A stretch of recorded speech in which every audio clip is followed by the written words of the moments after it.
Εσύ έχεις ακούσει ποτέ τη μυστηριώδη εξαφάνιση του Ρόκεφέλερ και αυτό το τρομακτικό νησί που εξαφανίστηκε? Άκου αυτή την ιστορία, είναι απίστευτη. Όλα ξεκινήσανε στις 19 Φεβρουαρίου του 1961, όταν το βαρκάκι που βρισκόταν ο Ρόκεφέλερ άρχισε να βυθίζεται και αναγκαστικά χρειάστηκε να κολυμπήσει πολλά χιλιόμετρα ώστε να πάει να βρει το πιο κοντινό νησί που υπάρχει. Όμως το νησί δεν ήταν ένα οποιοδήποτε νησί, ήταν το νησί που υπήρχαν αρχαίγονες φυλές. Υπάρχουν ακόμα φυλές που ζουν όπως ζούσαμε εκατοντάδες χρόνια πριν. Όμως, μετά από εκείνη την ημέρα που κολύμπησε, δεν τον είδε ξανά ποτέ κανένας. Και παρέμεινε ένα τεράστιο παγκόσμιο μυστήριο που γραφτήκανε πολλά άρθρα, βιβλία και αναρωτιόντουσαν όλοι τι είχε συμβεί με τον εξαφανισμό του και πού βρισκόταν ο Ρόκεφέλερ. Τη λύση του μυστηρίου κατάφερε να βρει ένας δημοσιογράφος από το National Geographic 40 χρόνια αργότερα και μόνο από ένα βίντεο μέσα, που αυτό το βίντεο θα το δούμε μαζί και θα σε τρομάξει. Μετά από αυτό, ο δημοσιογράφος επισκέφτηκε το νησί για να δει πού βρίσκεται ο Ρόκεφέλερ και άκου τι συνέβη. Επιτέλους τα αγαπημένα σας βίντεο είναι πίσω ξανά και σας έχω ετοιμάσει αυτή τη φοβερή ιστορία, γιατί μόλις την άκουσα και την έμαθα λέω πρέπει να τη μάθετε επειγόντως τι έχει συμβεί. Είναι από τις καλύτερες που έχουμε κάνει. Πριν ξεκινήσουμε θέλω να μου πείτε κάτω στα σχόλια πού πήγατε διακοπές στο Πάσχα, στο χωριό σας, εξωτερικό. Εγώ προσωπικά, αντί να πάω φέτος όπως κάνω κάθε χρόνο στο χωριό μου στην Άφακτο, πήγα στη Μύκονο, πέρασα πάρα πολύ ωραία από ό,τι βλέπετε. Εσύ που πήγες? Εάν σ' αρέσουν και σένα αυτά τα βίντεο, μην ξεχάσεις να κάνεις μια εγγραφή, ένα like και να ανοίξεις το καμπανάκι και πάμε γρήγορα σε αυτή την τρομακτική ιστορία.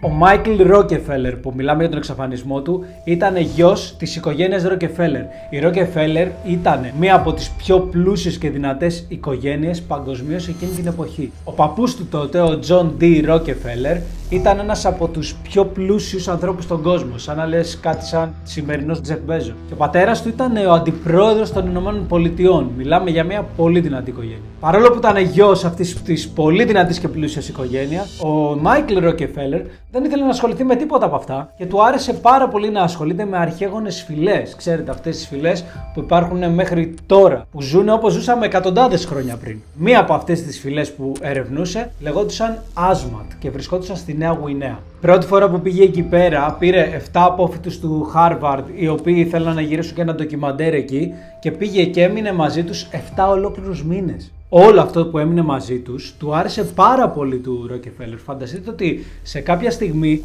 δύο φυλές είχαν αντιπαράθεση και πολεμάγανε και σε κάποια στιγμή ο Ρόκεφέλερ έφαγε ένα δόρυ στον ώμο και τραυματίστηκε σοβαρά. Κι όμως ο Ρόκεφέλερ δεν είπε τίποτα στην οικογένειά του γι' αυτό, γιατί ξέρετε, οι Ρόκεφέλερ αν τον μαθαίναν αυτό θα τους σκοτώναν όλους. Όμως ο Ρόκεφέλερ με τόσο καιρό εκεί πέρα είχε αρχίσει και δενόντανε μαζί τους. Φανταστείτε ότι όταν φύγανε αυτά τα 7 άτομα από το Harvard και τελειώσαν το ντοκιμαντέρ και γύρισανε πίσω, αυτός έμεινε μόνος του με αυτή την αρχαίγονη φυλή εκεί πέρα. Λοιπόν, για να βλέπεις εσύ τα βίντεο μου, σίγουρα θα σε αρέσουν ιστορίες με εγκλήματα, μυστήριο, δολοφονίες. Και εδώ στην Ελλάδα δυστυχώς δεν έχει πολλά να δεις. Πόσο να δεις 10η εντολή για παράδειγμα. Εγώ λοιπόν τα παρακολουθούσα αυτά στην Αγγλία που έχει πάρα πολλά και συγκεκριμένα στο Discovery Plus. Και το αγαπημένο μου ήταν ένα που λεγόταν Murder on CCTV. Απίστευτες σειρές. Όταν ήρθα όμως από Αγγλία-Ελλάδα δεν μπορούσα να τα δω. Το μόνο που μπορούσα να κάνω είναι να κατέβασα το VPN. Και έτσι κατέβασα το Surfshark VPN. Το Surfshark VPN τι κάνει? Είναι ένα εικονικό δίκτυο που μπορεί να σου αλλάξει την ηλεκτρονική διεύθυνση και να σε δείχνει σε άλλο μέρος. Για παράδειγμα, δεν μπορείς να δεις κάποιο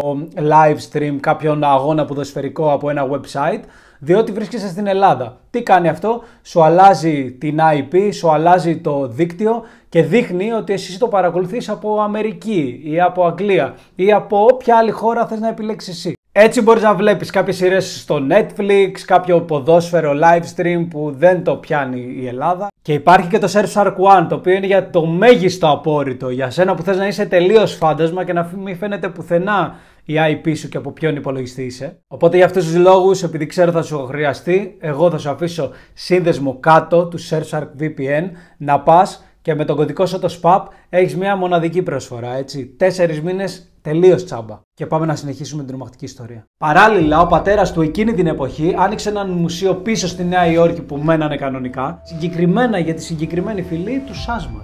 Ξέρετε, τότε το 1960 τις φυλές αυτές δεν τις γνώριζαν καθόλου καλά. Το ταξίδι του Μάικλ από τη φυλή τελείωσε και είπε να γυρίσει πίσω στη Νέα Υόρκη. Και μόλις γύρισε πίσω στη Νέα Υόρκη, κατευθείαν άρχισε να κανονίζει το επόμενο του ταξίδι για να ξαναπάει πίσω στο νησί και να πάρει και κάποια λάφυρα που ήθελε και να τα φέρει στο μουσείο. Η φυλή Άσματ όμως δεν ήταν πάντα φιλική. Απιστεύω τους ήταν λίγο περίεργα, φυσιολογικό κιόλας. Φανταστείτε ότι, και κρατήστε το αυτό που θα σας πω, έχει σημασία, οι Άσματ είχαν κάποιους μεγάλους ξύλινους σωλήνες που λέγανε ότι εκεί πέρα είναι παγιδευμένες οι ψυχές των πολεμιστών των δικών τους που είχαν σκοτωθεί. Και ότι οι ψυχές παραμένανε μέσα σε αυτούς τους μεγάλους σωλήνες μέχρι να σκοτώσουν τους εχθρούς. Ο Ρόκεφέλερ ήθελε να πάρει και μία τέτοια σωλήνα να τη φέρει πίσω στο μουσείο να την έχουν. Έτσι λοιπόν το 1961 ο Ρόκεφέλερ αποφάσισε να ξαναπάει πίσω στο νησί, ετοιμάστηκε, πήρε μαζί του έναν φίλο του Γάλλο ανθρωπολόγο που τον λέγανε Ρενέ. Μόλις φτάσανε θα μπαίνανε σε ένα βαρκάκι και θα τους πηγαίνανε απέναντι στο νησί. Αυτοί που θα τους οδηγούσαν ήταν δύο από τους Άσματ, τη φυλή, οι οποίοι λεγόντουσαν Σάιμον και Λίο. Πριν φτάσει στο νησί, έχει έναν ποταμό που συναντά τη θάλασσα και εκεί πέρα δημιουργείται πολύ φουρτούνα με τη θάλασσα. Έτσι λοιπόν, μόλις φτάσανε στη φουρτούνα, καθώς κουνιόντουσαν πάρα πολύ, η μηχανή σταμάτησε τελείως να λειτουργεί και το βαρκάκι έμεινε εκεί. Οι δύο από τους Άσματ προσπαθούσαν να βάλουν μπροστά τη μηχανή, αλλά μάταια.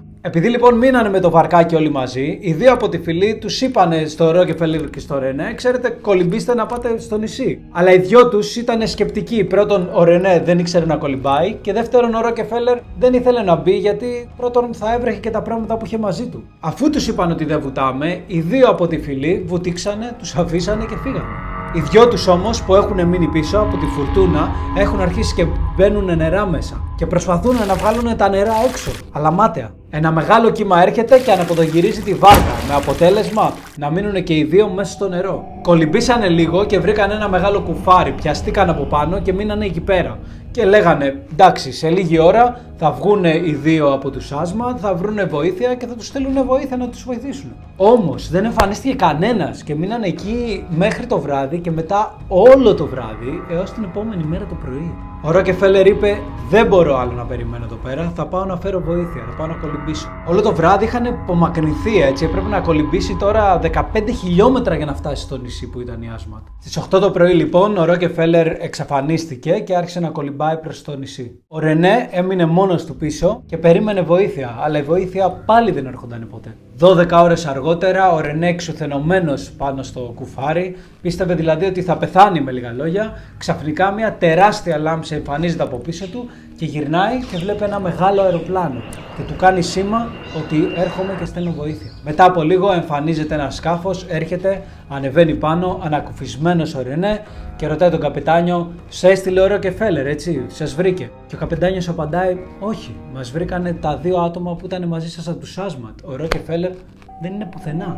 Μόλις ακούστηκε παντού ότι ο Ρόκεφέλερ είναι εξαφανισμένος, καταλαβαίνετε τώρα, έφτασε στα αυτιά της οικογένειάς του, έγινε ένας πανικός. Βάλαν όλα τα λεφτά και τα κονέ τους ώστε να βρεθεί ο Μάικλ Ρόκεφέλερ που είχε εξαφανιστεί. Αυτή η αναζήτηση πρέπει να είναι από τις μεγαλύτερες αναζητήσεις που έχουν συμβεί ποτέ, έτσι. Μιλάμε για αεροπλάνα, για ελικόπτερα, μπήκε στη μέση μέχρι και ο στρατός και άρχισε να τον ψάχνει. Όμως όσο και να τον ψάχνανε, ώρες, μέρες, ακόμα και μήνες, δεν τον βρήκανε ποτέ το Ρόκεφέλερ. 3 χρόνια αργότερα η οικογένεια του Ρόκεφέλερ είπε ότι, ξέρετε κάτι, μάλλον ο Ρόκεφέλερ πρέπει να είναι νεκρός. Δηλαδή το πήραν απόφαση ότι πρέπει λογικά να πνίγει και στην προσπάθειά του να πάει να βρει βοήθεια. Έτσι οι έρευνες σταματήσανε, έως ότου 5 χρόνια αργότερα ξανά ακουγόντουσαν κουτσομπολιά από εδώ και από εκεί ότι ο Ρόκεφέλερ μπορεί και να είναι ζωντανός σε αυτό το νησί.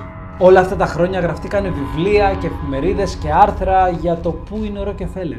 Έως ότου όλα αυτά τα κουτσομπολιά φτάσανε στα αυτιά ενός δημοσιογράφου και είπε να λύσει το μυστήριο. Ο Μιτ Μακλίν λοιπόν πήρε την ομάδα του, τους βιντεογράφους, και είπανε να πάνε στο νησί να λύσουν επιτέλους το μυστήριο. Κάνανε τεράστια έρευνα, πήγανε εκεί πέρα, τραβάγανε βίντεο, ρωτάγανε τους ντόπιους πού μπορεί να βρει το Ρόκεφέλερ, αλλά τελικά δεν πήρανε καμία απάντηση. Έτσι λοιπόν ο δημοσιογράφος αυτός, απογοητευμένος, γύρισε σπίτι του, πήρε τις κασέτες που είχαν όλο το υλικό με τα βίντεο μέσα και πήγε και τις έβαλε σε ένα ντουλάπι και τις ξέχασε εκεί πέρα για πολλά χρόνια. 40 ολόκληρα χρόνια αργότερα όμως έγινε κάτι το απίστευτο. πάλι ξεκινήσανε κάτι κουτσομπολιά να λένε ότι αυτός ο Ρόκεφελερ τότε 40 χρόνια πίσω μπορεί να μην είναι νεκρός και να είναι ακόμα ζωντανός. Έτσι λοιπόν ένας δημοσιογράφος πάλι αποφάσισε να το ερευνήσει. Ο τύπος λοιπόν τι έκανε? Πήγε στο δημοσιογράφο αυτόν που είχε πάει τόσα χρόνια πριν και τους πήρε αυτές τις κασέτες που τις είχε ξεχασμένες ακόμα στο ντουλάπι του. Πήρε λοιπόν αυτά τα βίντεο που ήταν ώρες βίντεο υλικού και άρχισε να τα αναλύει μαζί με την ομάδα του. Και σε κάποια φάση είδαν ένα βίντεο που τους σόκαρε όλους. Είναι λοιπόν στο βίντεο ένα πλάνο τραβηγμένο από μακριά και δείχνει τους Asmat όλους μαζί πάνω σε αυτά τα κανό τις βαρκούλες. Ουσιαστικά οι Asmat πηγαίνουν να πολεμήσουν μια άλλη φυλή εκεί πέρα. Αλλά σε όλο αυτό το βίντεο κάτι ξεχωρίζει. Και όχι λίγο, πάρα πολύ. Ένας από αυτούς φαίνεται να είναι άσπρος. Και όχι μόνο ήταν άσπρος, έμοιαζε και συγκεκριμένα με τον Ρόκεφελερ.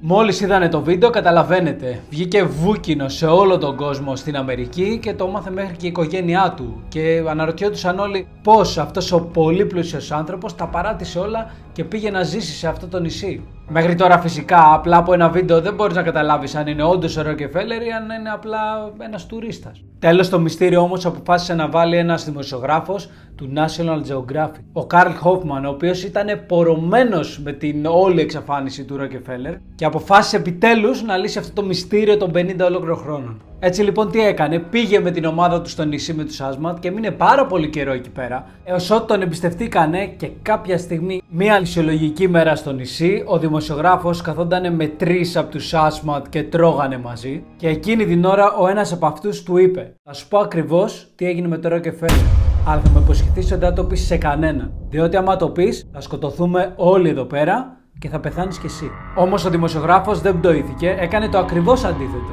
Με το που γύρισε πίσω στην Αμερική, έγραψε και ένα ολόκληρο βιβλίο με το τι συμβαίνει στο Ρόκεφελερ. Και αυτό είναι που του είπε ότι συνέβη ακριβώς. Στις 19 Φεβρουαρίου του 1960, δηλαδή μία μέρα αφότου ο Ρόκεφελερ είχε βουτήξει στο νερό και είχε πάει να βρει βοήθεια, τότε με το βαρκάκι αν θυμάστε, 3 μέλη της φυλής των Asmat, ο Φιλ, ο Πεπ και ο Τζεμ, μαζί με άλλα 50 άτομα από τη φυλή, αλλά αράζανε στα παράλια εκεί πάνω στα κανό και περνάγανε την καθημερινότητά τους. Άλλοι τρώγανε, άλλοι καπνίζανε κάποια τσιγάρα. Εκεί λοιπόν που κάθονται, κοιτάει ένας αριστερά και βλέπει κάτι άσπρο να τους πλησιάζει και φωνάζει στους άλλους: κίνδυνος, είναι κάτι εδώ πέρα, νομίζω ότι είναι κροκόδιλος ή κάποιο ζώο. Μέχρι που πλησιάζει και ήταν ο Ρόκεφελερ και όλοι μεταξύ τους γελάνε που πιστεύαν ότι ήταν κάτι επικίνδυνο. Το Ρόκεφελερ τον ανεβάζουν πάνω στο ένα κανό και ξαφνικά όλοι μαζί ξεκινάνε και κάνουν κουπί προς μια κατεύθυνση. Και εκεί που κάνουν κουπί αρχίζουν όλοι μια ψαλμοδία, όλοι μαζί να φωνάζουν και να τραγουδάνε ένα συγκεκριμένο τραγούδι, το οποίο ο Ρόκεφελερ, ενώ ήξερε σχεδόν όλες τις ψαλμοδίες, διότι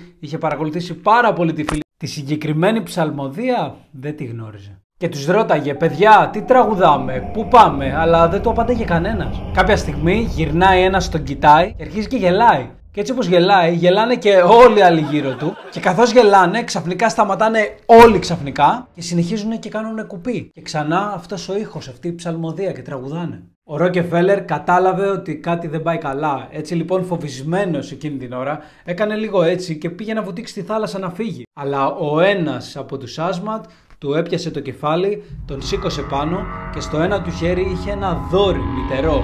Παίρνει το δόρυ και του το καρφώνει στα πλευρά. Ο Ρόκεφελερ πονάει και δεν το πίστευε και φώναζε. Και εκείνη την ώρα όλοι οι υπόλοιποι βγάζουν κάποιες μεγάλες φλογέρες, ξεκινάνε και κάνουν ένα περίεργο ήχο. Ο Ρόκεφελερ από το φόβο του βουτάει στο νερό και προσπαθεί να φύγει, αλλά σκέφτεται και κοιτάει γύρω-γύρω και δεν έχει που να πάει. Έτσι λοιπόν έρχονται, τον πιάνουνε, τον βγάζουν έξω στη στεριά και κατευθύνονται προς τη ζούγκλα. Σε κάποια στιγμή μετά από πολλά δέντρα βγήκανε σε μια μεγάλη αλάνα και εκεί πέρα τον πήρανε και τον πετάξανε στο κέντρο. Όλοι, ενώ καθόταν στα γόνατα αυτός, κάνανε ένα κύκλο γύρω του. Εκεί περπατάει στο κέντρο ένας από όλους, του πιάνει το κεφάλι και ο δεύτερος έρχεται με μια χατζάρα, ένα μεγάλο μαχαίρι, και έτσι όπως είναι το λαιμός του ανοιχτός από την πίσω μεριά.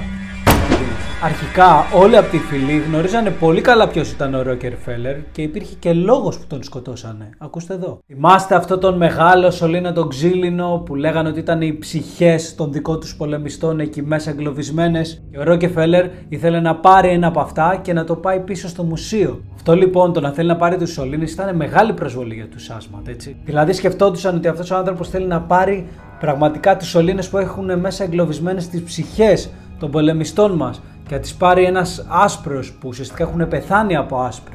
Καταλαβαίνετε τι παράνοια είχαν πάθει με αυτό που τους είπε ο Ρόκεφέλερ. Οπότε εκείνη την ώρα που είδανε τον Ρόκεφέλερ και γελάγανε, μετά γυρίσανε μεταξύ τους, κάνανε νόημα οι δύο από αυτούς, κοιταχτήκανε και κουνήσανε το κεφάλι τους και με αυτό το νεύμα καταλάβανε όλοι ότι πρέπει να το σκοτώσουν. Και δεν το σκότωσανε μόνο. Μόλις του έδωσε ο ένας με τη χατζάρα που είπαμε, εμφανίστηκε ένας άλλος με ένα μαχαίρι και άρχισε να του κόβει το κεφάλι. Και όταν του το έκοψε, πήρε το σώμα του και άρχισε να το κόβει κομματάκια σαν ένας πολύ έμπειρος χασάπης, έτσι. Μετά ανάψανε τη φωτιά, τον ψήσανε, τον φάγανε, κάνανε ένα πολύ ωραίο γεύμα, πήρανε μετά το κρανίο του και το στολίσανε με λουλούδια. Μετά από αυτό συμφωνήσανε όλοι μεταξύ τους, ποτέ κανείς να μην αναφέρει το τι συνέβη σήμερα εδώ πέρα στο Ρόκεφέλερ. Βέβαια, ακόμα υπάρχουν άνθρωποι, ακόμα και μετά από αυτή την ιστορία, που πιστεύουν ότι ο Ρόκεφέλερ απλά πνίγηκε στην αρχή και δεν συνέβη τίποτα τέτοιο. Γι' αυτό με ενδιαφέρει να μου πεις εσύ τι πιστεύεις. Τον σκοτώσανε ή πνίγηκε στην αρχή. Και μην ξεχάσεις να πατήσεις το link κάτω στην περιγραφή για το Surfshark VPN 4 μήνες δωρεάν. Αυτή ήταν η φοβερή ιστορία. Αν σας άρεσε, κάνε ένα like, ένα subscribe και άνοιξε το καμπανάκι και τα λέμε στην επόμενη, έτσι.